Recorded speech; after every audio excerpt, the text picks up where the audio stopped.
ഞാനിപ്പോൾ നിൽക്കുന്നത് ഹിദായത്ത് നഗറിലാണ്.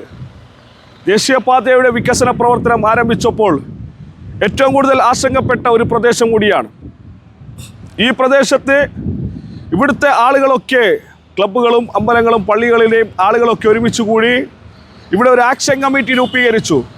ഞങ്ങൾക്ക് ഈ റോഡിൻ്റെ ഇരുവശത്തേക്കും കടക്കാനുള്ള സൗകര്യം വേണമെന്ന് ആവശ്യപ്പെട്ടുകൊണ്ട് ഞങ്ങൾ ആവശ്യപ്പെട്ടത് അണ്ടർ പാസേജാണ്.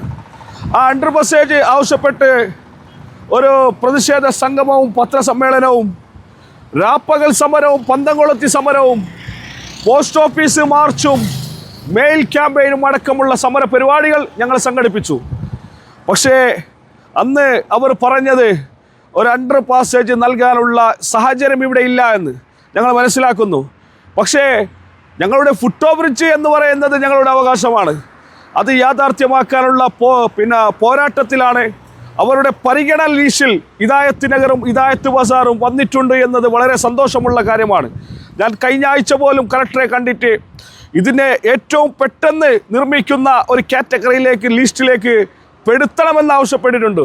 ഇത് യാഥാർത്ഥ്യമാക്കും. അത് ജില്ലാ പഞ്ചായത്ത് അംഗമല്ലെങ്കിൽ പോലും ഇത് യാഥാർത്ഥ്യമാക്കാനുള്ള പോരാട്ടത്തിൽ മുൻനിരയിലുണ്ടാകും.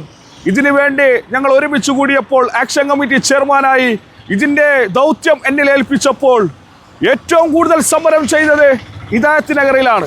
പക്ഷേ ഫുട് ഓവർ ബ്രിഡ്ജ് അത് ഞങ്ങൾ യാഥാർത്ഥ്യമാക്കി ഇവിടെ സ്ഥാപിച്ച് തന്നെ ഇരിക്കും എന്നുകൂടി ഈ അവസരത്തിൽ പറയുകയാണ്.